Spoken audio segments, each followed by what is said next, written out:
BRS social media incharge అయినటువంటి Konatham దిలీప్ను cyber crime పోలీసులు arrest చేసి న్యాయమూర్తి ముందు హాజరుపరిచారు. న్యాయమూర్తి రిమాండ్ రిజెక్ట్ చేయడం జరిగింది. ప్రస్తుతం మనతో పాటు BRS legal cell advocate Lalitha Reddy ఉన్నారు. ఒకసారి మాట్లాడదాం. మేడం, ఏం జరిగింది మేడం?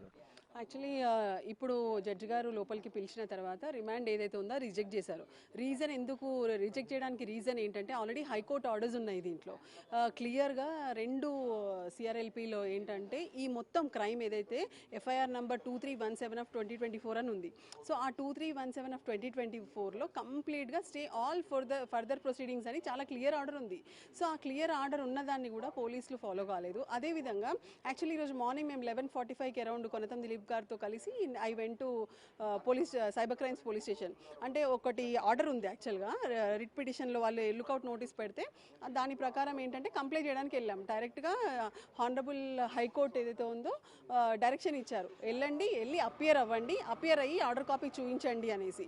సో ఆల్మోస్ట్ 4 days నుంచి మేము అపియర్ వెనస్డే నుంచి ఎవ్రీడే కొనతం దిలీప్ గారు అపియర్ అవ్వడానికి ట్రై చేస్తుంటే ఈ రోజు కాదు రేపు కాదు అనుకుంటా. హౌఎవర్ ఈ రోజు పిలిస్తే వెళ్ళామన్నమాట. వెళ్ళినప్పుడు ఓన్లీ అపియరెన్స్ని రికార్డ్ చేసి పంపించాలి. సో క్లియర్గా అపియరెన్స్ అని తెలిసిన తర్వాత కూడా వాళ్ళు ఏం చేశారంటే ఇవన్నీ విషయాలు చెప్పకుండా తనని డైరెక్ట్గా రిమాండ్కి రిమాండ్లోకి తీసుకున్నారు, కస్టడీలోకి తీసుకొని మేము అక్కడ వెయిట్ చేస్తూనే ఉన్నాము అడ్వకేట్స్ని, ఇప్పుడు వస్తారు అప్పుడు వస్తారు అనుకుంటా. సో మాకు అదే చెప్తున్నారు, స్టేట్మెంట్ రికార్డ్ చేస్తున్నారు, పంపించేస్తామని చెప్పారు. So we believe that. So okay అని చెప్పి అక్కడే కూర్చుంటే అరౌండ్ ఆల్మోస్ట్ 4 తర్వాత అరెస్ట్ ఇంటిమేషన్ లెటర్ ఏదైతే ఉందో అది నాకు ఇచ్చారు. ఇచ్చి ఇట్లా అరెస్ట్ చేస్తున్నామని చెప్పారు. అప్పుడు కూడా చాలా క్లియర్గా ఇలా ఉంది, కంటెంప్ట్ ఆఫ్ కోర్ట్ అవుతుంది, మేము హానరబుల్ హైకోర్టు గారి ఆదేశాల ప్రకారమే మేము వచ్చాము, ఇక్కడికి వచ్చి మేము ఇట్లా ఆర్డర్ కాపీ చూపించడానికి వచ్చాము అని చెప్తే కూడా అయినా కూడా వాళ్ళు ఏం చేశారంటే మాకు తెలుసు ప్రొసీజర్ అనుకుంటూ వాళ్ళు దిలీప్ గారిని తీసుకెళ్లారు, వాళ్ళతో పాటు తీసుకెళ్లారు. ఆయన చెప్పకుండా కూడా ఆయన కన్ఫెషన్ ఇచ్చినట్టుగా ఫాల్స్ కన్ఫెషన్ స్టేట్మెంట్ కూడా రాసుకున్నారు.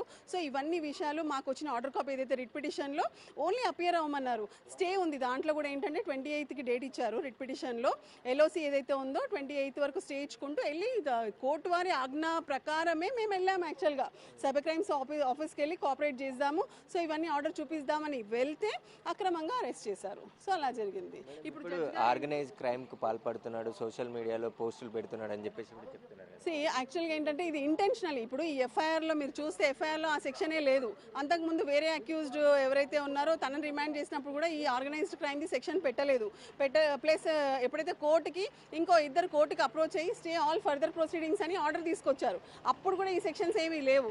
ఈ 111 ఏది ఉందా సెక్షన్, ఆ సెక్షన్ అప్పుడు పెట్టలేదు. ఇప్పుడు కొత్తగా ఇంటెన్షనల్లీ ఏదో విధంగా దిలీప్ గారిని ఇరికించాలి, కేసులో బయటికి రాకుండా చూడాలి అనే ఉద్దేశంతో ఆర్గనైజ్డ్ క్రైమ్ కింద 111 Clause 3 ఆఫ్ బిఎన్ఎస్ యాక్ట్ పెట్టారు. సో అది చాలా అమానుషం. ఏ విధంగా కూడా ఈ సెక్షన్ అసలు అప్లికబుల్ కాదు. ప్రశ్నించే గొంతుకులను అలా ఆపాల్సిన అవసరం ఏముంది, అలాంటి అంత పెద్ద సెక్షన్ పెట్టాల్సింది ఏముంది. సో ఇవన్నీ పరిగణలోకి తీసుకొని హైకోర్టు ఆర్డర్స్ కూడా చాలా చక్కగా ఫాలో చేస్తూ జడ్జి గారు ఈరోజు రిమాండ్ని రిజెక్ట్ చేయడం జరిగింది. అయితే కొనతం దిలీప్ను ఏదైతే హైకోర్టులో స్టే ఉండగా రిమాండ్ ఎలా చేస్తారని చెప్పేసి కూడా ఆయన తరపు న్యాయవాదులు వాదించడంతోనే న్యాయమూర్తి కొనతం దిలీప్ రిమాండ్ను రిజెక్ట్ చేసి 41 నోటీసులు ఇచ్చి విడుదల చేయాలని చెప్పేసి కూడా పోలీసులకు ఆదేశాలు ఇవ్వడం జరిగింది. కొనతం దిలీప్ ఇక పోలీసులు విడుదల చేయడంతో ఇంటికి వెళ్ళిపోవడం జరిగింది.